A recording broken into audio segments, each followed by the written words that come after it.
Hi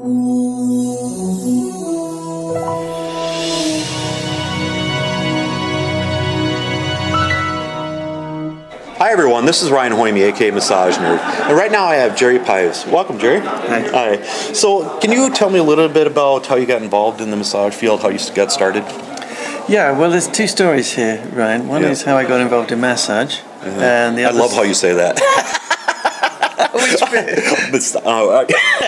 Because us Americans, I mean, we just say a massage. It's kind of boring. Oh, the word massage. Yeah. Okay.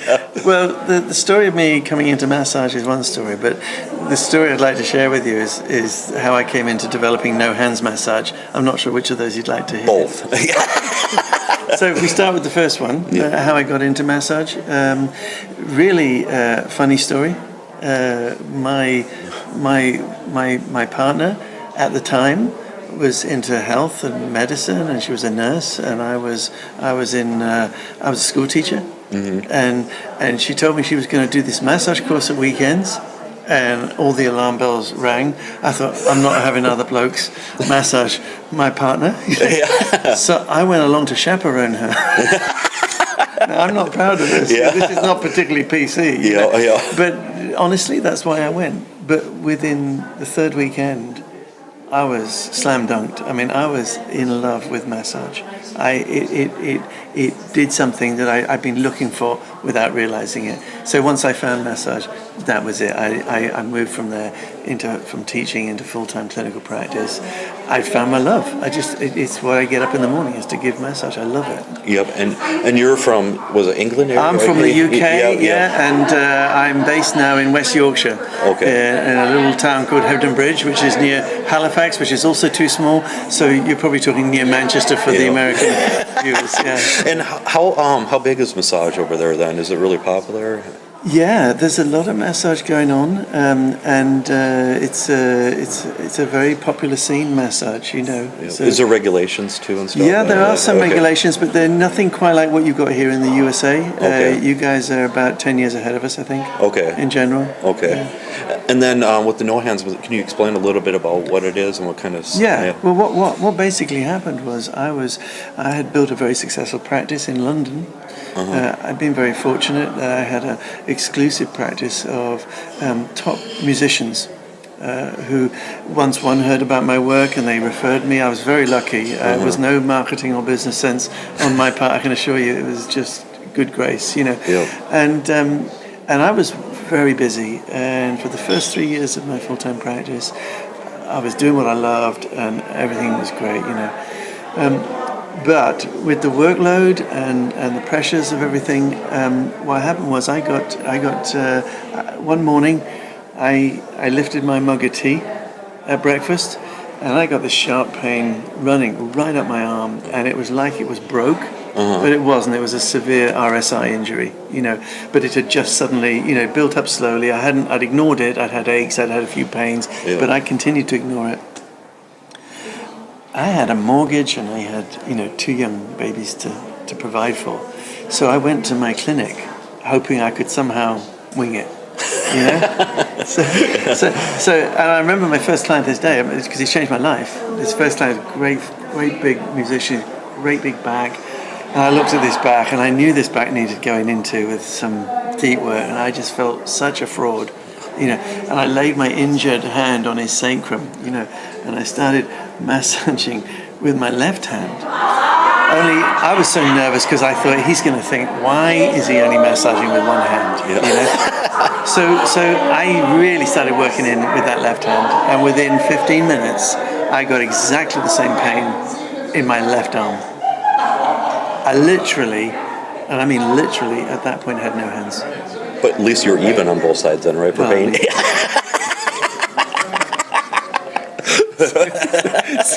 So what happened then was I was going to lean down. I was in the process of leaning down to explain to him I could not massage him. I'm sorry, we'd have to stop the session. And I was thinking of the other 6 clients that day, 7 clients I had that I would need to cancel. Yeah. The next thing I remember was hearing the sound that this client made when I was going in deep. And I thought, I know that sound. And then I thought, in fact, where am I? And I opened my eyes and I was looking at the carpet from over his body. I had collapsed unconscious onto the client, literally unconscious. It's like my unconscious mind had said, "You're not going to stop massaging," and it cut the blood supply off. I dropped over, and I'm looking at the carpet, and the guy on the table is making the noise that he used to make when I was getting. He used to growl a little bit, you know. When you get in deep, sometimes the clients they go, "Oh," that kind of noise. It's a good noise, you know. And I thought, what's happened here? I thought, how did I end up here? It's like, and there was a bit of a disorientation for a second or two, and then I thought, okay, this might work again. So I slowly lifted my body weight off him and tried to go in really relaxed also the second time, and he made the same noise. I thought, this is weird. This doesn't fit with anything I've ever learned in massage. Nothing. And so I started to just work with very, very, very soft contact. When people hear I do no hands, they say, "Oh yeah, I use my elbows." So we don't use elbows. We wouldn't be seen dead touching a client with elbows because we're using our body weight. If you put elbows on a client, you put your body weight in, you've got GBH. Do you have that in the States, GBH? Yeah? So I had to learn, and I worked clinically for about 15 years in my clinic, just quietly developing a system. My hands healed in about 18 months because it took a long time. It was a serious injury. It took a long time for them to get better. But when they came back, my clients didn't want me to change. In fact, on that day when I had that first experience of no hands, all the clients said to me, "Whatever it is you've gone away to learn, that's the best you've ever done." You know. So it was like amazingly, and I realized that all the rule books that I'd read about massage and all my training was out the window. I had to devise a new way of moving, a new way of transferring my weight. I had to change my body awareness. I had to know the difference between 10% of my weight in and 25% and then 37%. I needed to be so exact so I could drop my weight in so safely for the client. And what happened was when they felt weight coming in that controlled, they just melted. And so I just worked away clinically. No one knew this is what I was doing. I was just working clinically, building, paying my mortgage, providing for my family. And then one day, someone came up to me and told me about their injury. And I said, maybe I can help you. Let me show you what I do. And then when I started showing one person, they told another person.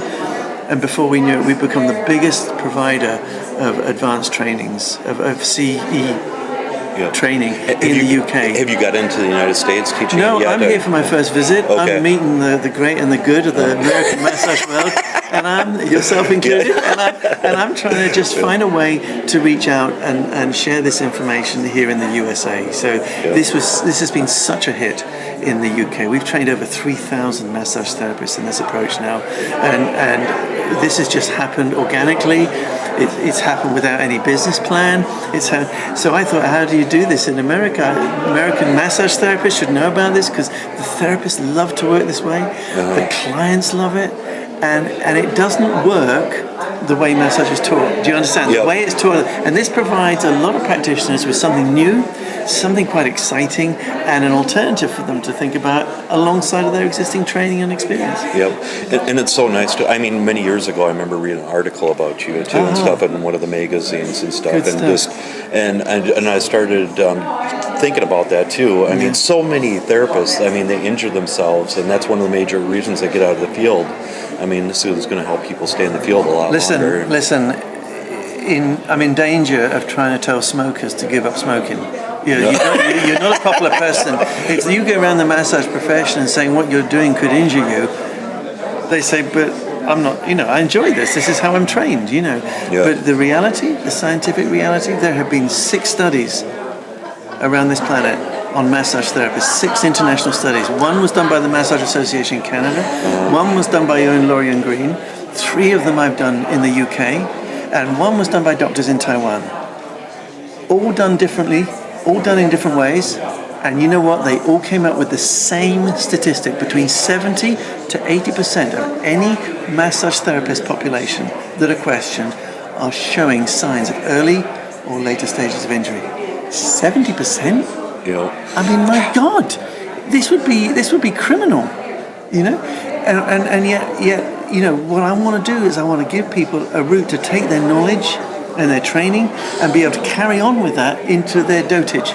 And with my approach, for the last 25 years, I've been working on this approach now. So this is well developed. I've seen a couple of people, they've tried to do work with elbows and arms. The biggest problem with that is they're going to injure people's backs. If you just use your forearms, all right, without supporting your back, you're putting strain on your back. Because when the hands are there, you're more upright. But as soon as you take the hands away and you drop the forearms, you're going to have serious back injury. I would say injure your wrists rather than your spine. Yeah. Because you injure your spine, you've got serious health problems. So there's stuff going around now around this stuff that I solved in my first year, and I'm 25 years on. Do you see that? And there's a lot to learn. It's not easy, but so I'm out here trying to, reach the American massage therapy community, talk to them, find a way to teach this or get this knowledge passed on by American trainers, I'm hoping. Yep, and what I noticed too about when you use your forearms a lot more, it's a little bit, your fascia and everything else is more pliable afterwards. I mean, I'll massage myself like this a little bit before I start, and then after I'm done, I mean, it's like you're getting a massage yourself. Totally. I mean, that is so spot on, because it's interesting. On our first course that we have in the UK, when the massage therapists turn up, I can go round and I can feel their forearms. So that's good. That's nice and loose. But a lot of them are so tight from all the work they've been doing with their massage work, and by the end of the training, I go around and they're pliable, they're soft, because they've been getting a massage too. The other great advantage of no hands is the surface area that we're covering. We're covering a great more surface area than is covered with the hands. We're working with the forearms. Sometimes we're working with the upper arms. So the amount of touch that is being delivered in a treatment is like having 4 people work on you. So for the client point of view, and from the therapist point of view, it means that it's like your clients are getting off the table and they're going, wow.